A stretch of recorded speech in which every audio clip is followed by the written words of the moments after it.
Ustedes me van a juzgar, pero no olviden que todavía falta que a ustedes y a mí nos juzgue la historia. ¡Viva la dignidad! ¡Viva México! Hola amigos de YouTube, bienvenidos a su canal La Teoría de Meme. Aquí estamos de nuevo en otro video más, continuando con lo que se habló en la conferencia del día de hoy, lunes 4 de febrero del 2019, en la conferencia del presidente de la República. En esta ocasión toca analizar lo que dijo el subsecretario de Gobernación, Alejandro Encinas, respecto al tema de la seguridad en el país, con respecto a la búsqueda de los desaparecidos, las comisiones de búsqueda de desaparecidos. Él dio una declaración y respondió las preguntas a la prensa de la siguiente manera. Ustedes lo van a ver ahorita en los siguientes minutos, pero fue muy importante puesto que en él se abordaron temas relativos a lo que otros sexenios pasados hicieron y que en este momento viene arrastrando y que tienen que irse corrigiendo en base al nuevo gobierno. Deben irse estableciendo los nuevos parámetros para que el gobierno tenga todas las herramientas para poder ayudar a las víctimas respecto a la búsqueda de sus familiares desaparecidos. Sin más, ¿qué les parece? Vamos a ver las declaraciones del subsecretario de Gobernación para esclarecer más lo que él dijo y ver cómo respondió a las preguntas que le hicieron. Entonces, a comparecer. Adelante.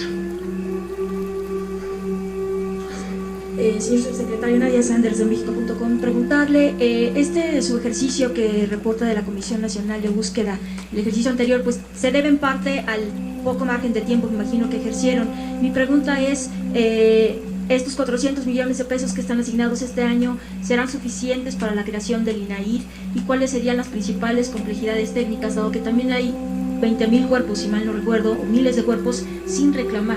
Más que nada sin reclamar. ¿Qué pasa con eso? ¿Cómo se explican esos cuerpos que no han sido identificados pero que no coinciden con las personas desaparecidas? Bueno, yo creo en primer lugar que no se trató de un subejercicio, sino que nunca se liberaron los recursos para el desarrollo de la comisión. En segundo lugar, evidentemente 400 millones de pesos son insuficientes para el desarrollo del Sistema Nacional Forense y del Instituto. Por eso estamos hablando de la necesidad de apoyarnos en el fideicomiso de apoyo a la salud pública de los estados, en donde hay 7.500 millones de pesos con los cuales sería suficiente iniciar este proceso de construcción de todo el sistema forense, en donde efectivamente, como señalas, hay 26.000 cuerpos a identificar, algunos no reclamados, pero por la ausencia de información clara y precisa.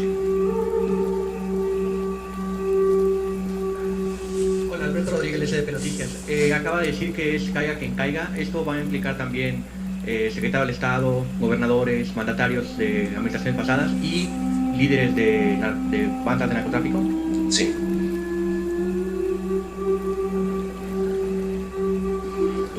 ¿Qué tal? Buenos días, Daniela Pastrana, de Pie de Página. Quería saber quién estaría a cargo del Instituto Forense y cómo se haría para que funcione, o sea, cómo sería como el criterio para que funcione estas áreas forenses, cómo lo están pensando, más o menos en qué tiempos, cómo sería esa logística. Bueno, primero tenemos que estar en el instituto para que alguien lo dirija y por supuesto tenemos que hacer un diseño que nos permita no solamente contar con los instrumentos institucionales para que este se pueda desarrollar no en el ámbito del gobierno federal, sino en todo el sistema nacional forense en los estados de la República, y por supuesto que será personal plenamente calificado.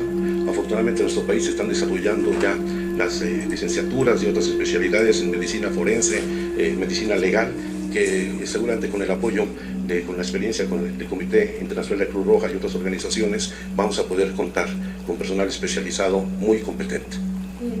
Pero más o menos en cuánto tiempo, porque ahorita no hay suficientes peritos, ¿sí? O sea, yo creo que ya la primera generación de medicina legal de la UNAM salió con 15 egresados con los cuales hemos tenido ya contactos directamente, pero también en la Fiscalía General de la República, en la Policía Científica, la gente que ha venido haciendo el acompañamiento ya en las tareas de búsqueda y exhumación, hay gente muy calificada para ello.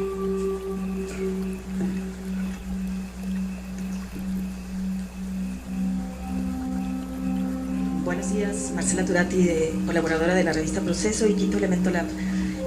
Vi en una de sus láminas que decía que van a reconocer la competencia del Comité Especializado de la ONU para Desapariciones. Es cierto, o sea, las familias van a poder meter sus casos individuales. Y la otra pregunta, porque eso no lo desarrolló, y la otra pregunta es cómo van a prevenir las desapariciones. Sabemos que las Fuerzas Armadas, la Marina, el Ejército, son algunas de los cuerpos que tienen casos. Tenemos el caso de la familia Alvarado, que le ha tocado, los de Nuevo Laredo, los marinos, son los que le han tocado ya a ustedes este sexenio. ¿Qué se va a hacer si estos cuerpos tienen en el ADN muchas veces la desaparición? Usted sabe, desde la Guerra Sucia, si en ese momento y nunca se ha juzgado, no se ha acabado con la impunidad, ¿qué va a pasar? ¿Cómo se va a prevenir para que esto no se vuelva a repetir?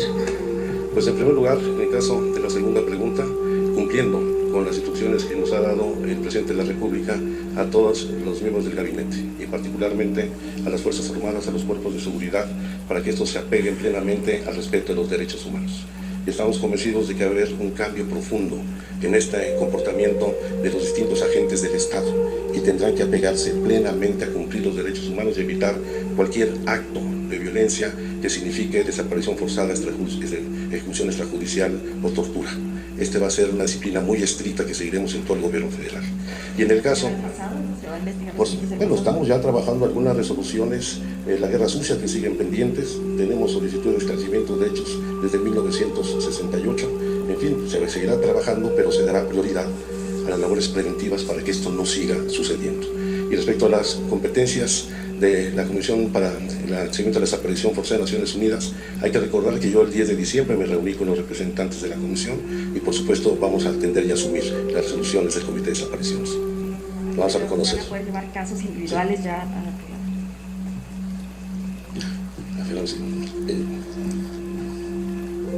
Buenos días, subsecretario. Rocío Méndez, Noticias MBS. ¿Qué diagnóstico recibió la Secretaría de Gobernación, en sí el Gobierno de México? Porque tenemos entendido que hay un montón de causas que explican la desaparición de personas, la ausencia de personas en México. Ya ha sido más explícito, como lo hizo con nuestra compañera de proceso en el caso concreto de desaparición forzada, pero se entiende que en el perfilado de las personas que hoy no están con sus hogares o con sus familias, hay muchas menores de edad que aparentemente sí hay un comercio detrás, un interés específico más allá del interés político de desaparecer personas. Si usted pudiera aclararnos quiénes son las principales víctimas de la desaparición a partir de los datos que ha obtenido, y también en ese tenor, la desaparición forzada, ¿cómo se piensa vigilar, impedir? Porque tenemos entendido que no nada más es una orden jerárquica ante ejercicios de poder, sino también hay mucha complicidad, y eso lo explica perfectamente la desaparición de migrantes. ¿Cómo impedir que la complicidad no nada más se dé desde arriba, sino abajo, con la intervención de la compra de complicidades? Gracias, subsecretario. Haciéndome cargo de las limitaciones que tienen los datos estadísticos y las cifras que hemos recibido, evidentemente la mayor parte de las personas desaparecidas son jóvenes entre los 17 y los 29 años de edad, particularmente jóvenes de escasos recursos.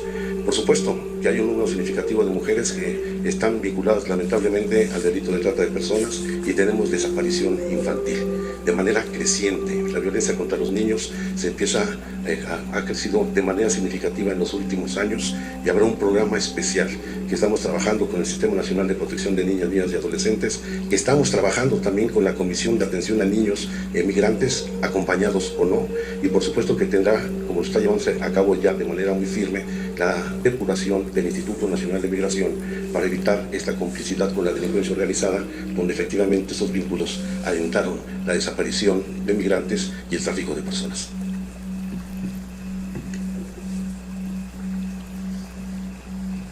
Buenos días, subsecretario. Agustín Velasco de 1TV. Sobre estos datos que tienen ya en el diagnóstico que hacen la Secretaría de Gobernación, quisiera saber si tienen algún estimado de en cuántas de estas 40,000 desapariciones que se tienen contabilizadas hasta ahora participaron agentes del Estado, cuántas otras tienen que ver asuntos de crimen organizado u otros factores que tengan en este diagnóstico, por favor. Bueno, el dato se presentó incluso en el último informe del Ejecutivo Federal anterior respecto a la existencia de 349 denuncias, si mal no recuerdo, en las que están involucrados distintos agentes del Estado, y en especial policías municipales, policías estatales e inclusive la Policía Federal. Por supuesto que de estos, la menor parte de estos casos corresponden a las Fuerzas Armadas, pero sí, son los que están hasta ahora registrados y todos están siendo atendidos. Por favor. Gracias, buenos días, subsecretario. Atlante Muñoz, Canal 11. Hay miles de cuerpos sin identificar, incluso hay más de 10 años, algunos de ellos ahí. ¿Cómo establecer una estrategia para poder identificar rápidamente esos cuerpos? Y si dentro de esta línea de 40.000 desaparecidos también podría vincularse esta relación, ¿no? Y cómo en un momento dado agilizar todo ese trámite. ¿Cuáles serían los estados también en donde se presentan más el número de cuerpos sin identificar? Gracias. Bien, por supuesto que el proceso de identificación requiere contar con elementos en las bases de datos referentes que nos permitan identificar el cuerpo en que se encuentre. Lamentablemente no existen las capacidades institucionales para contar con información fidedigna. Pongo un ejemplo. El último ejercicio que hizo el gobierno anterior fue intentar identificar a muchas de las personas que se encuentran en los servicios forenses usando la base de datos del Instituto Nacional Electoral, lo cual no es una tarea sencilla, simple y sencillamente porque la huella dactilar que toma el Instituto Nacional Electoral no coincide necesariamente con una huella en frío, que es el término técnico que utilizan los médicos forenses. Al mismo tiempo de que hay distintas modalidades de tomar la huella, ya sea en film o rodada, etcétera, lo cual genera una enorme complejidad. De esos 4.500 cruces donde supuestamente se habían identificado a las personas, solamente pudieron corroborarse alrededor de 350. Y de esos 350, los propios familiares han cuestionado la identificación. No es un asunto sencillo. Los sistemas más desarrollados pueden ayudar contando con toda la información entre 15 días y un mes para desarrollar una identificación eficiente, aunque el promedio internacional puede llevarse entre 1 y 3 meses, lo cual pues, va a implicar una carga de trabajo enorme y por eso hay que ir a enfrentar el problema de raíz para que se pueda revertir esto. No de inmediato, hay que ser objetivos y no crear una falsa expectativa, sino en la vez de desarrollar las capacidades institucionales evaluaremos nuestra capacidad de respuesta. Bueno, es que son muy disímbolos. En la mayor parte hay un estándar y se concentra fundamentalmente en las grandes ciudades. En el caso de Tijuana, de Guadalajara, en los casos de las ciudades veracruzanas, en las grandes ciudades es donde se concentra fundamentalmente este problema. Sí. Ella. Y luego. Gracias, subsecretario. Periodista de ADN 40. Yo quisiera saber, ante estas dificultades de procesamiento de la información, ¿cuánto dinero se espera destinar a la compra de tecnologías para poder mejorar estos datos y el banco que se espera tener de datos a nivel nacional? Y en su caso, ¿se recurriría a los servicios de organizaciones internacionales o será su papel de observador únicamente? Gracias. No, por supuesto que hemos solicitado y contaremos con el apoyo de organismos internacionales en esta tarea. El monto de la inversión va a ser muy disímbolo, porque hay entidades que efectivamente han desarrollado bien sus capacidades en el sistema forense, particularmente estados como Coahuila, Nuevo León, la Ciudad de México en particular. Hay otros que van a tener que hacer sus propias inversiones, toda vez que son recursos que se canalizarán en los estados de la República. En lo que corresponde al gobierno federal, por supuesto que nosotros fortaleceremos la construcción de este Instituto Nacional Forense y la Fiscalía General de la República deberá de fortalecer la policía científica y todo lo que son los bancos de ADN e identificación de cuerpos. Allá atrás. Buenos días, subsecretario. César Huerta, de la revista Polemón. En estos casos hemos visto, o bueno, en los gobiernos anteriores, que fueron las familias quienes localizaron en muchos de los casos los cuerpos y hicieron búsquedas. ¿Ustedes tienen contempladas a las familias para ayudarlas a buscar a los desaparecidos, para que, por ejemplo, las rastreadoras tengan seguridad y tengan el apoyo del gobierno de México para poder hacer estas búsquedas? Por supuesto que vamos a apoyar a las familias. Hay que asumir que ellas han desarrollado un trabajo de búsqueda muy importante, pero quiero señalar lo siguiente: el Estado asumirá su responsabilidad y si bien acompañaremos a las familias en su búsqueda, esta es una responsabilidad que tiene que asumir el Estado mexicano y por supuesto estableceremos los protocolos de acompañamiento a los familiares de las víctimas para actuar de manera común. Bueno, ustedes vieron, la semana pasada estuvimos en el estado de Guerrero con la Cuarta Caravana Nacional de Búsqueda, en donde hubo un acompañamiento en donde participó la Secretaría de Gobernación, la Fiscalía General de la República, estuvo el Ministerio Público, estuvo los peritos forenses, estuvo la Secretaría de Salud. Eso es lo que queremos hacer, respetar el legítimo derecho de las familiares a buscar a sus hermanos, padres, esposas, etcétera, pero asumiendo esto como una responsabilidad del Estado. Allá atrás, el uno les toca hasta atrás. ¿Qué tal? Buenos días, Ignacio de Alba. La pregunta sería, ¿qué van a hacer con el caso de los 1.500 cuerpos que fueron incinerados en Jalisco por el Instituto Jalisciense? Identificar a los responsables, porque la ley establece con toda claridad que no puede ser incinerado ningún cadáver que no haya sido plenamente identificado.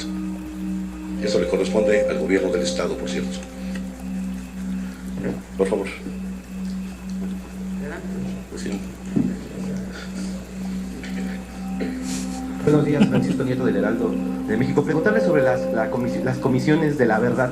En este plan no vimos que se hablaran de ella. ¿Está desechada esta posibilidad o es parte de otro plan? Preguntarle qué van a hacer con los gobernadores, cómo se puede hacer para que ellos colaboren. Depende mucho de ellos para que también haya resultados. Gracias. Yo he encontrado hasta ahora una buena respuesta por parte de los gobernadores, con distintas intensidades en algunos casos, pero estoy seguro de que vamos a encontrar puntos de entendimiento y de colaboración. Y en la otra hay que señalar que la secretaria de Gobernación en los próximos días instalará una mesa de reconciliación y diálogo, en donde establecemos bases para establecer, si no necesariamente una comisión de la verdad, un mecanismo que nos permita encontrar los procesos de pacificación y reconciliación en el país. Buenos días, señor secretario. Urbano Barrera, del diario Emociones. Usted dice que México es una enorme fosa clandestina. Así es. Y que hay 1.100 fosas clandestinas exploradas. Registradas. Pero registradas. Sin explorar. Bueno, sin explorar. Por los reportes que tienen de las familias, posibles víctimas, ¿cuántas fosas calculan ustedes que están sin explorar y que no pueden llegar a ellas por problemas técnicos o de dinero? Bueno, el dato es un referente, viene básicamente de la Comisión Nacional de Derechos Humanos, pero evidentemente el número de fosas puede ser mucho mayor. Hay que poner el ejemplo de la semana pasada en Guerrero, donde no teniendo registradas fosas clandestinas ahí, se encontraron 3, un cadáver cada uno. Y esto pues, lamentablemente se va a replicar en otras entidades de la República. No quisiera especular, simplemente señalar el fenómeno y el problema que estamos enfrentando. Mi compañera. Buenos días, soy Frida Herrera. Me agrada y qué bueno que lo estén viendo el tema de los desaparecidos, pero en algún momento se ha contemplado presentar un plan igual para el tema del feminicidio. Finalmente las desapariciones de mujeres, de niñas, son la antesala del feminicidio. Sí, se va a dar a conocer, por lo pronto se están trabajando en el seguimiento de este fenómeno, tanto del homicidio para mujeres como los crímenes de odio, y por supuesto que se presentará el programa que ya se está elaborando en la Secretaría de Gobernación, probablemente la próxima semana. Sí, la próxima semana. Para esto va a haber reunión, bueno, sabemos que se han reunido con ciertos grupos, con ciertos colectivos, pero el resto de las familias que no están siendo acompañadas por colectivos o por activistas, ¿también van a ser recibidas? ¿De qué forma las van a recibir? Por supuesto que sí, va a haber mecanismos de audiencia y de consulta, y quiero decirlo, aprovecho la oportunidad para decirlo con toda claridad. Nosotros no asumimos que hay víctimas de primera y de segunda, o que hay colectivos de primera o de segunda. Vamos a atender a todas en las mismas condiciones de igualdad. Pues ahora sí que la última, nos vamos porque... Buenos días, secretario de la Universidad de Infos y Sentido Común. La pregunta fácil: ¿cuáles son las principales causas que ustedes han encontrado de estas desapariciones? ¿Tienen algunos porcentajes? ¿Crimen organizado? ¿Violencia del Estado? La absoluta mayoría de las desapariciones son cometidas por particulares vinculados a la delincuencia organizada y se registran justamente en las zonas de mayor marginación y pobreza y las zonas de trasiego, en las rutas de la droga y otro tipo de delitos como la trata de personas, la extorsión y otros fenómenos delictivos en el país. Bueno, pues muchísimas gracias, cualquiera. Sí.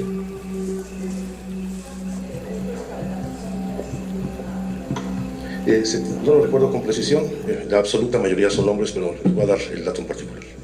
Muchas gracias, presidente.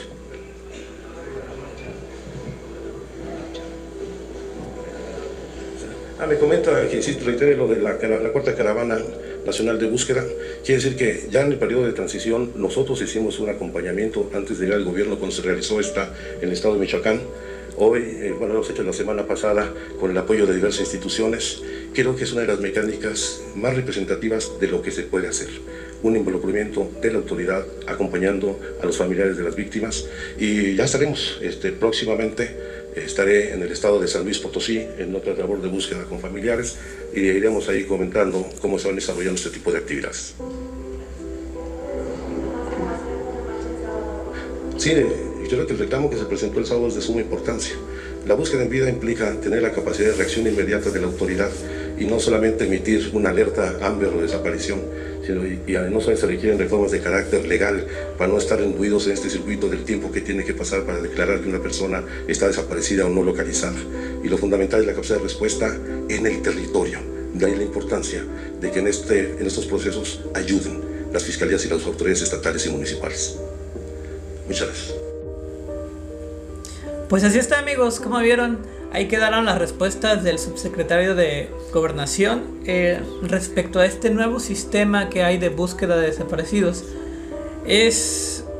Vamos a decirlo de esa manera, los gobiernos anteriores tuvieron todos estos organismos que le ayudaban a poder tener más atención a la ciudadanía. El único problema con los gobiernos anteriores es que no era su prioridad. Vamos a establecerlo de esta manera. El gobierno federal siempre ha tenido las herramientas para ayudar a la ciudadanía con respecto al tema de los secuestros y de la gente desaparecida en el país. El único problema con el gobierno ha sido que no les interesa.